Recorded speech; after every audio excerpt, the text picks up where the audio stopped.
programang ito ay hatid sa inyo ng Air 21. Sagot ko, padala mo!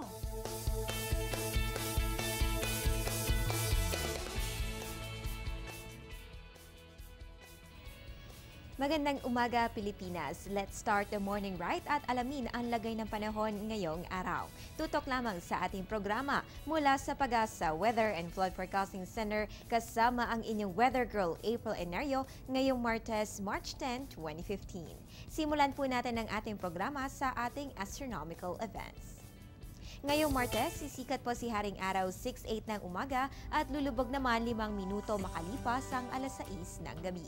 Sa ating moonrise, yan po ay 9:42 ng gabi habang ang moonset ay 8:52 ng umaga. Ang ating moon illumination ay nasa 87%. Ang buwan po ay nakaset bilang waning gibbous moon kung saan more than half of the moon is illuminated, pero dahil waning, ibig sabihin unti-unti nang nababawasan ang pateng tinatamaan ng direct sunlight. Ang waning gibbous phase ay makikita pagkatapos ng palubog na araw. Sa tidal prediction sa Lao Manila Bay courtesy of Namria, ang ating pong high tide ay 0.70 meter 12:45 na madaling araw habang ang low tide ay 7:25 ng gabi with 0.11 meter.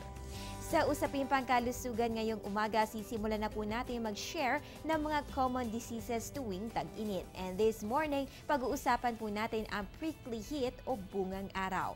Ito yung mga rashes na kadalasan nag-a-appear sa noo, upper back, dibdib at braso. Kung sakaling magkaroon kayo nito, kadalasan po yan ng mga bata. Linisin lamang ang affected skin.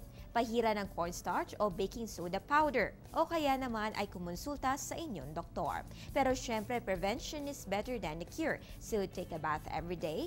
Limitahan rin po ang inyong pagbibilad sa araw. Always keep your skin dry para bawas ng sa icky feeling. At magsuot na rin po ng light and loose clothes para presko sa feeling. Just do these simple things and tsak maiiwasan nyo ang pagkakaroon ng bungang araw ngayon tag-init. Mga paunang impormasyon pa lamang yan mga kababayan. Marami pa kaming ihahatid makalipas lamang ang ilang paalala.